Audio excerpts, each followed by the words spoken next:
Hey everyone, and welcome to Special Needs Corner. Today, we're going to dive into a really big and honestly super important topic. How do we build an educational world that supports every single learner? It's all about finding those unique pathways to success, so let's jump right in. And really, this is the question at the heart of it all, right? The answer isn't some magic bullet. It's about building a system of support that's flexible and truly honors the fact that every single student learns differently. So today, we're going to map out what that system actually looks like. So here's our game plan. We'll start with the absolute most important rule. Then, we'll look at the different places where learning can happen, and we'll open up two essential toolkits, accommodations and modifications. And finally, we'll tie it all together. Okay, first things first, the foundation. Before we even think about specific strategies or what classroom a student is in, there's one golden rule that guides every single decision. Okay, this right here, this is everything. I want you to really let this sink in. There is no one-size-fits-all approach, period. Every decision from where a student learns to what tools they use has to be tailored specifically to them, to their strengths and their needs. This idea is our North Star for this entire conversation. So, keeping that golden rule of individuality front and center, let's talk about the where. It's easy to think of school as just school. But for students with diverse needs, it's actually a whole spectrum of different environments. This is what educators call the continuum of placements. Think of it as a spectrum of support. The goal is always to start in what's called the least restrictive environment, which for a lot of kids means full inclusion, right there in the general classroom with all their peers. But as a student needs more support, we can move along that spectrum, maybe to partial inclusion where they get some help from a resource room, or a self-contained class for more intensive, focused work. And for those with the most significant needs, there are specialized schools or even instruction at home or in a hospital. Now, this is a really interesting piece of specific guidance. It's often recommended that learners with emotional or behavioral challenges start with full or partial inclusion. And you might be asking, why is that? Well, it's huge. Being around their peers gives them these incredible real-time role models for social skills and behavior. It just opens up so many opportunities to learn from each other as long as the right supports are in place. All right, we've covered the where.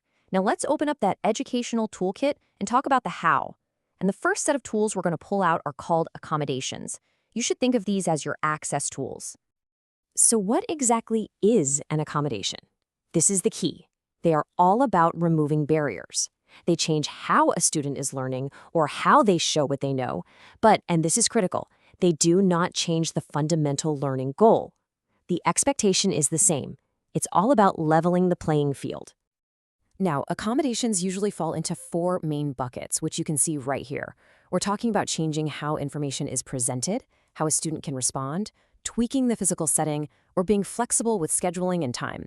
So let's, break down what each of these actually looks like. First up, presentation. This is all about how the information gets to the student. So imagine a student with dyslexia. Just reading instructions out loud, that simple act removes the reading barrier so they can actually focus on the task itself.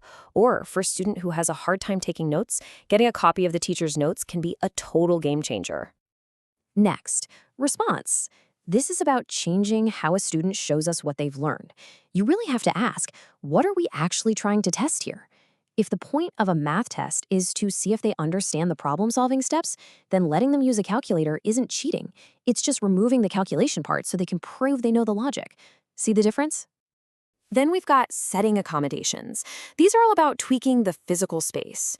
For a kid who gets distracted by, just about everything, simply moving their desk to the front of the room can make a world of difference. Or if a big, noisy classroom is just too overwhelming during a test, moving to a small, quiet group lets them show what they know without all that anxiety. And finally, scheduling. And listen, this is so much more than just giving more time. It's about using time strategically. Sure, it can mean extra time on a test, but it can also mean chunking. That's breaking a huge, scary project down into smaller, bite-sized pieces. It not only makes the task feel possible, but it also teaches amazing planning skills. Okay, deep breath. We've talked about accommodations, which change the how. Now we're going to grab the other major tool from our kit, modifications. And this is a really big shift, because now we're talking about changing the what. So a modification is a really significant change. This happens when a student, even with all the best accommodations, just isn't able to meet the grade level expectations. In this case, we actually alter the curriculum content or the learning standards themselves to make them a better fit for that learner's specific needs. And this slide just lays it all out so clearly. It's the simplest way to remember it. Accommodations change how you learn. Modifications change what you learn. One is about giving you different tools to climb the same mountain as everyone else. The other is about finding a different mountain to climb that's just right for you.